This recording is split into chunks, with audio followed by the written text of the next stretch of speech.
Sagan slammed his empty glass on the bar, growling, "You say humans like it's an insult, Kronos, but those soft, weak creatures will tear you apart before you even realize you're bleeding out. Good luck." In the dim light of the seedy space station bar, Sagan hunched over the counter, his scarred face twisted in a scowl. Kronos had seen his old comrade in many states, victorious, wounded, drunk, but never like this, never haunted.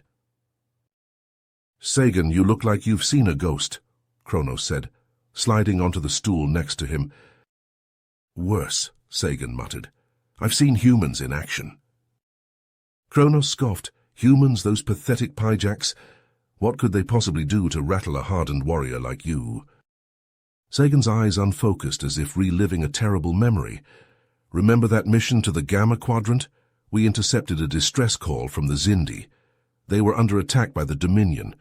By the time we arrived, a human ship was already there, the USS Endeavour, commanded by Captain Christian Tucker."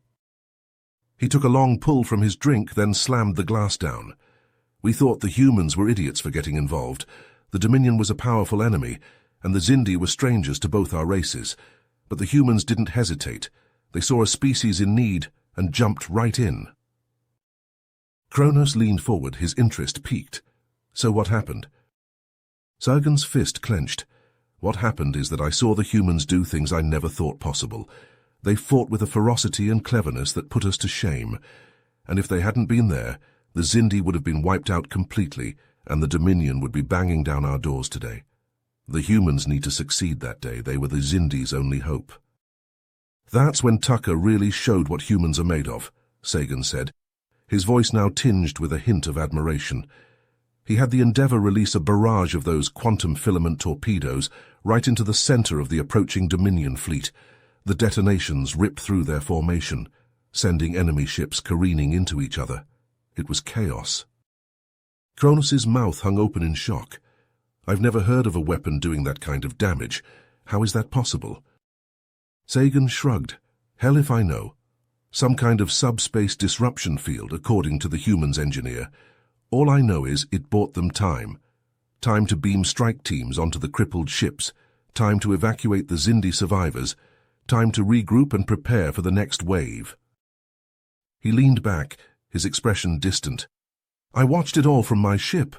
We were too far out to engage, but close enough to see the carnage.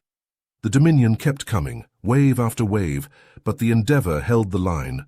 They fought with everything they had, pulling tricks I'd never seen before. It was like they could anticipate the enemy's every move." Kronos shook his head in disbelief. "I still can't fathom it. Humans of all species standing against the Dominion and winning." "Winning?" Sagan let out a harsh laugh. "Oh, they did more than win. By the time the battle was over, the Dominion had lost more than half their fleet. The Endeavour was barely holding together, but they'd done it. They'd saved the Zindi and sent the Dominion running with their tails between their legs." He fixed Kronos with a hard stare. "That's when I realized humans aren't to be underestimated." Sagan took a slow swig of his drink, closing his eyes as if he could still see the events unfolding. "Tucker knew we were the Zindi's last chance. He gathered his best engineers and security officers. Then he did something I never expected. He ordered them to beam to the Zindi ship." Kronos nearly spit out his drink. "What? That's suicide. Even if they could get past the Dominion's shields, they'd be slaughtered the moment they materialized."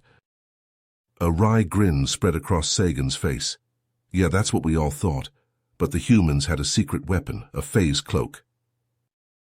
Kronos's brow furrowed. "Phase cloak? What the hell is that?" "Some new tech they'd been developing. It could make them invisible to sensors, even while transporting." Kronos's eyes widened. "No way, that's impossible." Sagan chuckled. "That's what I said. But there they were, Tucker and his team appearing on the Zindi bridge like ghosts. The Dominion never saw them coming." He leaned forward, his voice dropping to a whisper.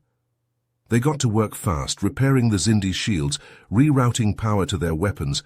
It was like watching a well-oiled machine. By the time the Dominion fleet dropped out of warp, the Zindi were ready for a fight." Kronos was on the edge of his seat. "And then what?" A fierce light gleamed in Sagan's eyes. Then the Endeavour and the Zindi opened fire. Those quantum filament torpedoes ripped through the Dominion ships like they were made of paper. It was a slaughter. The Dominion didn't stand a chance. Kronos shook his head in amazement. Unbelievable. The Dominion defeated by humans and Zindi. I never thought I'd see the day. But Sagan's expression darkened. It wasn't over, though. The Dominion had one more card to play. Sagan's eyes grew distant as he recalled the fateful mission. Tucker's plan was set in motion. The Endeavour engaged the Dreadnought, zipping around it like a fly buzzing a behemoth. The Dreadnought's weapons lashed out, trying to swat the Endeavour from the sky. But Tucker was a cunning pilot, always staying just out of reach. As Sagan spoke, Kronos could almost see the battle unfolding in his mind's eye. The sleek silver form of the Endeavour darting and weaving, the hulking mass of the Dreadnought looming over it like a mountain over a molehill. Meanwhile, Sagan continued, Tucker and his team activated their phase cloaks. They shimmered out of sight, invisible to the naked eye and the Dreadnought's sensors. They beamed aboard, slipping past the ship's defenses like ghosts. Kronos nodded, picturing the scene. The strike team materializing in the bowels of the enemy ship, weapons at the ready, moving with silent efficiency. They made their way to the power core, Sagan said. It was massive, pulsing with energy. Tucker and his team got to work, planting explosives, rewiring systems, sabotaging everything they could. Sagan paused, taking a long pull from his drink. Kronos waited, the suspense building in his gut. And then, just as they were about to make their escape, all hell broke loose. The Dreadnought's crew had found them. Alarms blared, soldiers poured in from every direction. It was chaos. Kronos leaned forward, his heart pounding. What did they do? Sagan met his gaze, his eyes haunted. They fought. Tucker and his team, they fought like demons. They cut down Dominion soldiers left and right, blasting their way back to the beam-out point. But there were too many. They were being overwhelmed. Kronos's breath caught in his throat. He could picture the scene all too vividly, the flashing of weapons fire, the cries of the wounded and dying, the desperate struggle of Tucker and his team. Tucker made a decision, Sagan said, his voice barely above a whisper. He ordered his team to get out, to beam back to the Endeavour, and he stayed behind, holding off the Dominion forces, buying them time to escape. Kronos's eyes widened. He sacrificed himself. Sagan nodded, his expression grim. He knew it was the only way, and it worked. His team made it out. And when they were clear, Tucker detonated the explosives. The power core went up in a massive explosion, ripping through the Dreadnought's insides. The ship was crippled, its main weapon destroyed. Kronos sat back, stunned. The magnitude of Tucker's sacrifice, the bravery it must have taken, was almost beyond comprehension. The Dreadnought was destroyed, Sagan said. The Dominion fleet was in disarray, the Zindi were saved. But the cost was high. He drained his glass, setting it down with a heavy thunk. Kronos shook his head, trying to process it all. I had no idea, he murmured. I never knew humans were capable of such things. Sagan met his gaze, his expression hard. Never underestimate them, Kronos. That's a mistake the Dominion made, and they paid for it dearly. Humans, they're a force to be reckoned with. They'll do whatever it takes, sacrifice whatever they must, to protect what they believe in. Kronos nodded slowly, a newfound respect blooming in his chest. I see that now, he said softly. Tucker, he was a hero. Sagan's eyes grew distant once more. He was, he agreed, and his sacrifice, it wasn't in vain. The Zindi survived. The Dominion was dealt a blow they never recovered from. But the war, it was far from over. Sagan takes a deep breath, his eyes glistening with unshed tears. Tucker and his team, they managed to sabotage the Dreadnought's power core. Plasma conduits ruptured, energy grids overloaded. Explosions rocked the ship. He downs another shot. But they were discovered. Alarms blared. Dominion soldiers swarmed the decks, disruptor rifles blazing. They sent everything they had after Tucker's team. Sagan's voice trembles. Tucker. He knew they couldn't all make it back to the Endeavour, not with those numbers against them, so he made the call. He ordered his team to beam back to safety without him. Kronos gasps, his eyes wide. He sacrificed himself? Sagan nods solemnly. He stayed behind, alone. Dominion forces closed in from all sides. But Tucker fought like a man possessed. Phaser blasts lit up the corridors. He cut down soldier after soldier, their bodies piling at his feet. Sagan's hands clench into fists. He held them off, bought his team the seconds they needed to beam out. And then, just as the dreadnought's shields flickered and died, he hit the detonator. His voice cracks. The explosives they had planted rigged across the power core. They went off like a supernova. The dreadnought exploded from within, a massive fireball consuming it in an instant.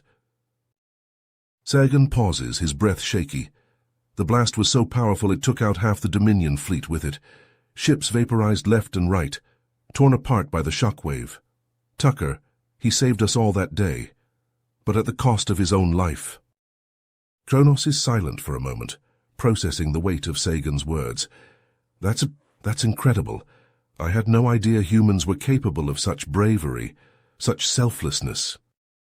Sagan nods, wiping a stray tear from his eye. Neither did I, but I'll never forget what I saw that day. The humans, they're not like us.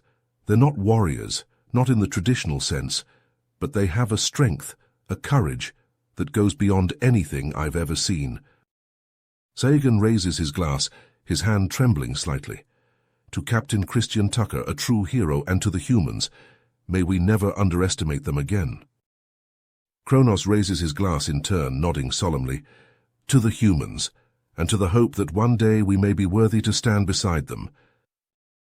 They clink their glasses together and drink, each lost in their own thoughts of the incredible story they've just shared, and the profound impact it will have on their view of the universe and their place in it, forevermore. If you finished this story, please subscribe and like the video, then leave a comment that says, "I liked the story," and I will heart every single one of them. It really helps me. Thank you for your time.